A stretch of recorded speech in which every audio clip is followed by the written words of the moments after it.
The Civil War.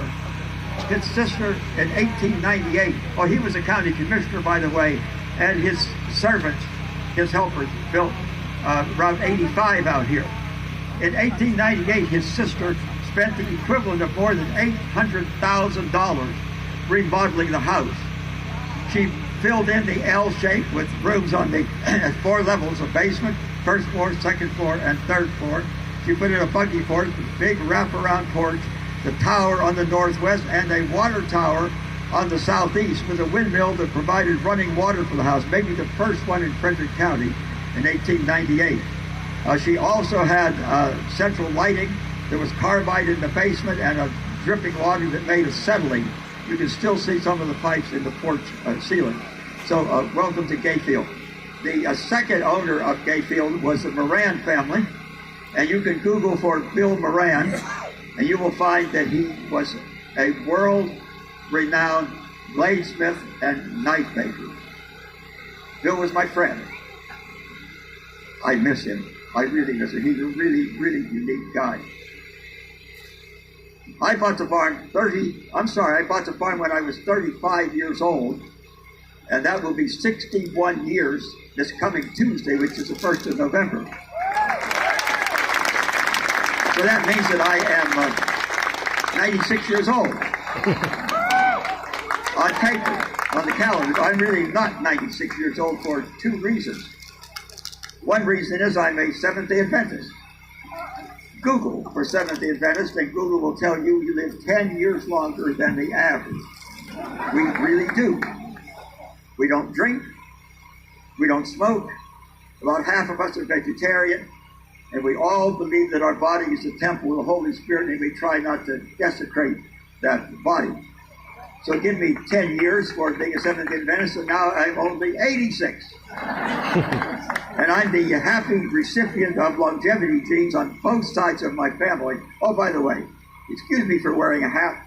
I know it's not really courteous. This is a very special hat. It brings back fond memories. The Fellowship of Christian Farmers in Carroll County, they changed the name. But every time I put it on, I remember that event and the fond memories I have of that Fellowship of Christian Farmers. Okay, where was I? Okay. The second reason that I'm not 96 years old is that I have longevity genes on both sides of my family. Some 70 years ago, when healthcare was a shadow of what it is today, Grandfather Bartlett lived past 96, and on my mother's side, just a relatively few years ago, Uncle Foot died at 104. So give me another 10 years for longevity genes, and now I'm 76. I think that's somewhere near our president's age. But unlike our poor president, who I think is perhaps more to be pitied than censured, so far I have no visible signs of any dementia. For every night I thank God for that.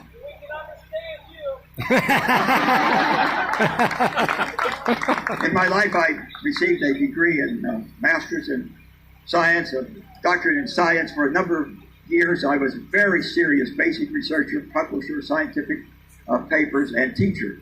I taught 4 years at the University of Maryland, 4 years at 2 different medical schools, worked 3 years at NIH, then taught postgraduate medicine for 3 years at the School of Aviation Medicine in Pensacola.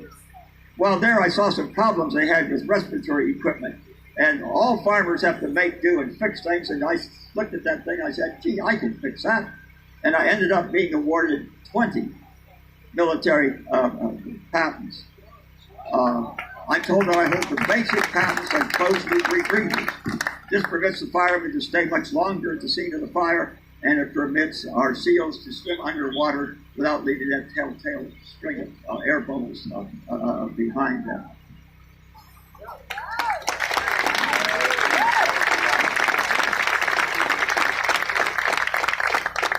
But the degree I think that helped me most in Congress was my degree in theology, where I learned to love the sinner and hate the sin, which permitted me to have a lot of friends on the Democrat side of the aisle.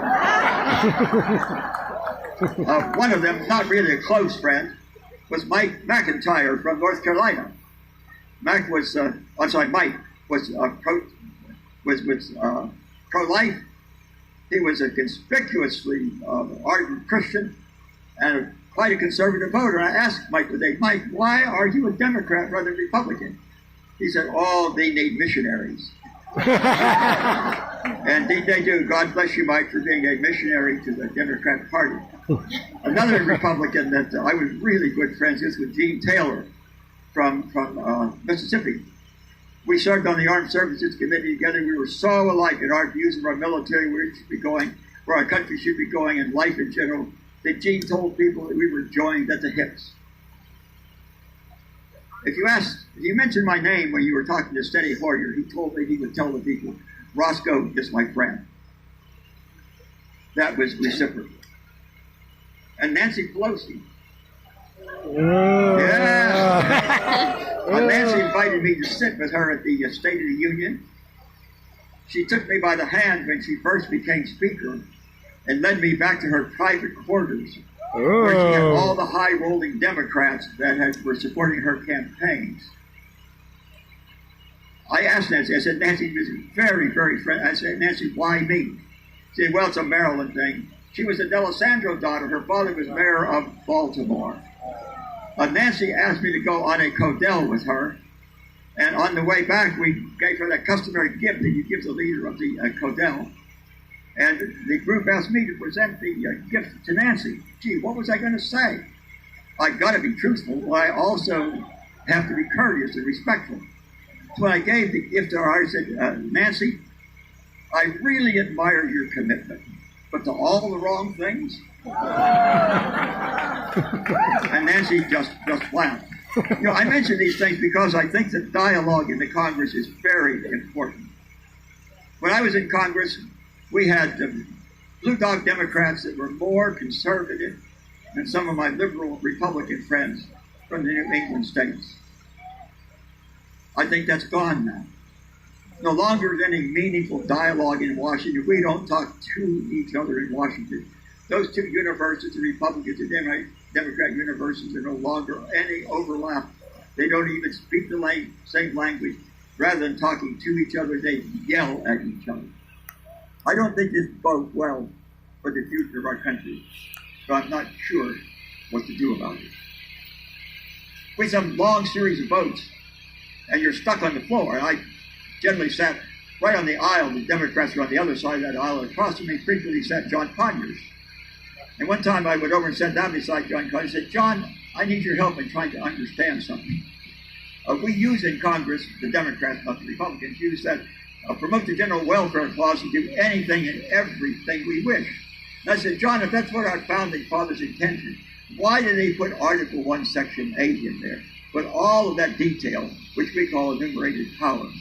And then why did they put in the 9th and 10th Amendments language that says if you can't find it in Article 1, Section 8, you can't do it? And John just looked at me. And he said, you know, I'm going to write you a letter inviting you to join the Judiciary Committee. He was a long-time Democrat chair of the Judiciary Committee. John had never thought about that. Had never thought about that. Dialogue in Congress and the ability to talk to each other. We no longer have that. This conversation brought up something that I think is really important. Much of what we do in Congress, all of the health care, the welfare, and the education, there's no language, not even a hint in Article 1, Section 8 that we should be doing that. Now, these aren't bad things. But if today we ignore the Constitution to do bad things, tomorrow we might ignore the Constitution to do good things today. Tomorrow we may ignore it to do bad things. And I'm very concerned that we not continue to do this. We need to not do things which are not constitutional. I hear more and more about democracy. And I very seldom hear a republic mentioned. We certainly have democratic processes, but we are not a democracy. We are a republic. We say so in the Pledge of Allegiance to the flag. There's a big difference there. Let me give you two examples. I use this on children. I think it's good for adults too. One of those examples is two wolves and a lamb voting on what they're going to have for dinner. Now, if it's a democracy, the majority rules, and what do they have for dinner? They have lamb for dinner. But if it is a republic, and the laws in the republic say you can't have lamb for dinner, no matter what the rules like, they can't have lamb for dinner. Another sad example of a democracy is a lynch mob. Have you ever thought about it? Clearly, the will of the majority is being expressed in the lynch mob.